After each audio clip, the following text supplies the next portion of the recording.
सभी मित्रों का कथालोक में बहुत बहुत स्वागत है।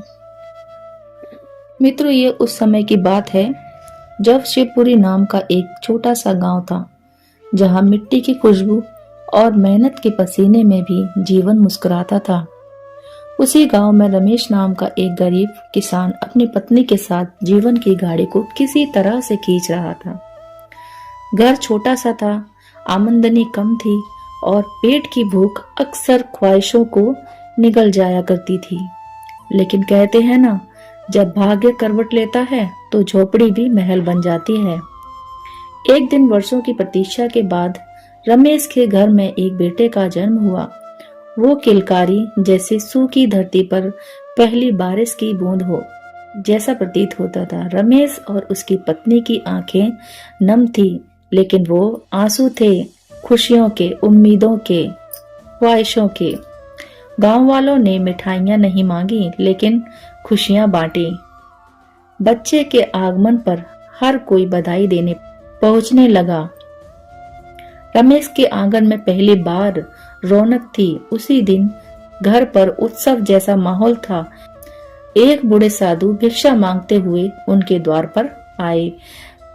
रमेश ने उन्हें देखकर निम्रता से आमंत्रित किया। महाराज, आज हमारे लिए सौभाग्य का दिन है।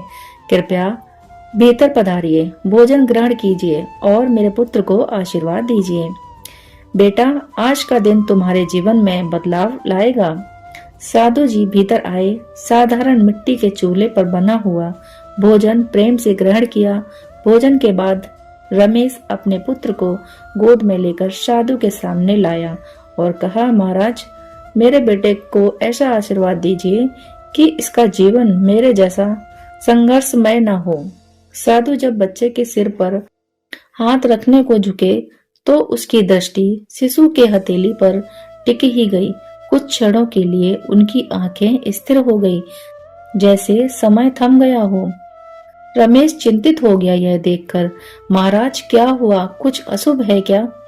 साधु ने धीमे से मुस्कुराते हुए कहा, नहीं बेटा, ये बालक साधारण नहीं है। इसकी हथेली पर जो चिन्ह है वो राजयोग का संकेत देता है। यह 18 वर्ष की आयु में राजा बनेगा। रमेश आश्चर्य से बोला, राजा? महाराज, एक गरीब का बेटा राजा कैसे बन सकता है? साधु बोले, बेटा, ईश्वर की महिमा अपार है। इसने अपने पूर्व जन्म में ऐसे पुण्य किए हैं जिसका फल इसे इस जन्म में राज सुख के रूप में मिलेगा। साधु ने आगे बताया, यह जब बालक 18 वर्ष का होगा तब इस राज्य के वर्तमान राजा की एकमात्र पुत्री से इसका विवाह होगा और विवाह के साथ ही इस नगर की गद्दी पर इसका अधिकार होगा। रमेश और उसकी पत्नी की आंखों में आश्चर्य और आस्था की रोशनी एक साथ झलक उठी। उन्होंने उस क्षण को सहेज लिया जैसे कोई भविष्य का सपना उनकी गोद में मुस्कुरा रहा हो। यह बात धीरे धीरे गांव भर में फैल गई। रमेश का घर अब तीर्थ स्थल बन गया था, जहां लोग दूर दूर से दर्शन को आने लगे। कोई कहता ये भाग्यशाली बालक है, तो कोई कहता ईश्वर की लीला न्यारी है। राज्य का राजा उसी समय जंगल में शिकार के लिए निकला था। घोड़े पर सवार धनुष ताने वो एक हिरण के पीछे दौड़ रहा था। हिरण जैसे जैसे भागा, राजा का घोड़ा भी उसी रफ्तार से दौड़ता गया। लेकिन कुछ ही देर में राजा इतना आगे निकल गया कि उसके पीछे के सैनिक रास्ता भटक गए। अब राजा अकेला था। जंगल घना होता गया, पेड़ों की छाया डरावनी हो चली। तभी दूर एक कुटिया में धुआं निकलता दिखाई दिया। राजा उस ओर दौड़ा और वहां जो हुआ वो इस पूरी कथा को मोड़ देने वाला था। राजा थका हुआ था, मन में भय और बेचैनी थी। जब वह कुटिया के पास पहुंचा तो देखा एक तेजस्वी साधु ध्यान में लीन है। उनकी आंखें बंद थी, लेकिन मुख पर गहरी शांति और तेज था। राजा ने विनम्रता से कहा, स्वामी, मैं इस राज्य का राजा हूँ और शिकार के दौरान अपने सैनिकों से बिछड़ गया हूँ। कृपया करके कुछ जल और विश्राम का स्थान दें। साधु ने आंखें खोली और मुस्कुराते हुए बोले, राजा, जब व्यक्ति जंगल में खो जाता है तब अक्सर उसे स्वयं से मिलने का अवसर मिलता है। तुम भाग्यशाली हो कि आज ये अवसर तुम्हें मिला है। राजा को साधु के शब्द रहस्यमय लगे, लेकिन उनका अतिथि सत्कार देखकर वह शांत हो गया। साधु ने उन्हें जल पिलाया, कंदमूल खिलाया और रात विश्राम करने को कहा। राजा को एक विचित्र सपना आता है। एक दिव्य ज्योति से घिरी छोटी सी झोपड़ी, जिसमें एक बालक सिंहासन पर बैठा है और उसके सिर पर उसी राजा का मुकुट है। राजा चौंक कर जागता है। अगली सुबह वह साधु से इस सपने के बारे में बताता है। साधु गंभीर होकर कहते हैं, हे राजन, यह कोई साधारण सपना नहीं था। वह बालक तुम्हारे राज्य के ही एक किसान का पुत्र है, जिसका भाग्य उसे राजा बनाने वाला है। यह सपना ईश्वरीय संकेत है। राजा चौंक गया। क्या कहा आपने? एक किसान का पुत्र राजा बनेगा? लेकिन कैसे? साधु बोले, राजन, वह बालक अब 10 वर्ष का है। जब वह 18 वर्ष का होगा, तब तुम्हारी पुत्री उसका हाथ थामेगी। वही होगा जो होना लिखा है। तुम चाहो या ना चाहो, भाग्य की रेखाएं नहीं बदलती। राजा के मन में भय और क्रोध आ गया। क्या मेरी बेटी किसी गरीब किसान से विवाह करेगी? यह कैसे संभव है? मैं स्वयं इसका अंत करूंगा।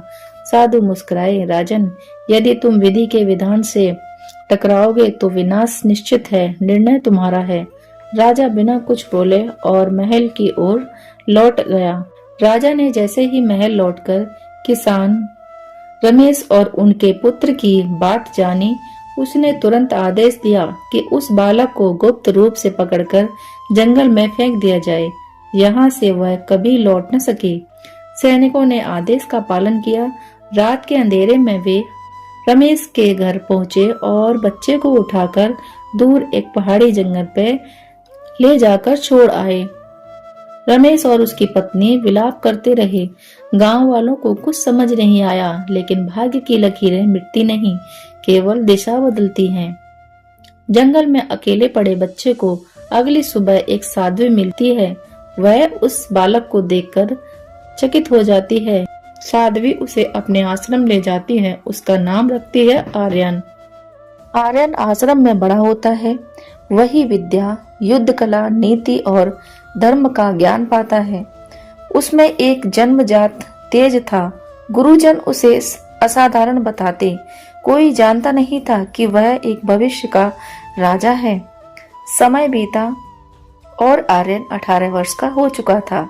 उसके व्यक्तित्व में तेज, विवेक और शौर्य तीनों थे। उसी समय नगर में उत्सव रखा गया। राजकुमारी के लिए वर चयन समारोह। राजकुमारी अब सयानी हो चुकी थी, लेकिन किसी में उसे रुचि नहीं थी। तभी सभा में आर्यन अपने गुरु के साथ पहुंचा। उसके तेज और सौम्य व्यवहार ने सभी को मोहित कर दिया। राजकुमारी की दृष्टि जैसे ही आर्यन पर पड़ी, उसने माला उसी के गले में डाल दी। सभा स्तंभ रह गई। राजा ने क्रोध से पूछा, तुम कौन हो? आर्यन ने कहा, मुझे नहीं मालूम कि मेरे माता पिता कौन हैं। एक साध्वी ने मुझे पाला और ज्ञान दिया, लेकिन मैं जानता हूँ मैं किसी उद्देश्य के लिए ही जन्मा हूँ। तभी सभा में एक वृद्ध साधु प्रकट हुए, वही जो जन्म पर आए थे। उन्होंने घोषणा की, यही वही बालक है जिसके बारे में मैंने 18 वर्ष पूर्ण भविष्यवाणी की थी। इसे मारने का आदेश देकर आपने ईश्वर की आज्ञा का अपमान किया था, लेकिन देखिए भाग्य फिर भी जीत गया। राजा मौन हो गया। उसके नेत्रों में पश्चाताप झलक आया। उसने आगे बढ़कर आर्यन को गले लगा लिया और कहा, मैंने तुमसे तुम्हारा बचपन छीना, लेकिन अब तू ही इस राज्य का उत्तराधिकारी होगा। आर्यन का विवाह राजकुमारी से हुआ और राज्य की गद्दी उसे सौंप दी गई। रमेश और उसकी पत्नी को राजमहल में बुलाया। अब उनकी झोपड़ी नहीं, महल उनका घर था। कभी जो निर्धन किसान था, उसके बेटे ने न्याय और धर्म से राज्य चलाया और सबको ये सिखाया, अगर भाग्य साथ हो और कर्म में सच्चाई हो तो राजा बनने के लिए महल नहीं, दिल बड़ा होना चाहिए। मित्रों, अगर आपको यह कहानी पसंद आई हो तो वीडियो को लाइक जरूर करें। इसी से हमें मोटिवेशन मिलता है, आगे बढ़ने की प्रेरणा मिलती है। चैनल को अभी तक सब्सक्राइब नहीं किया है तो चैनल को सब्सक्राइब कर लीजिए, प्यारा सा कमेंट कर दीजिए, अपनी राय हमें जरूर बताइए। मिलते हैं ऐसी ही जानकारी के साथ। खुश रहिए, स्वस्थ रहिए। हर हर महादेव।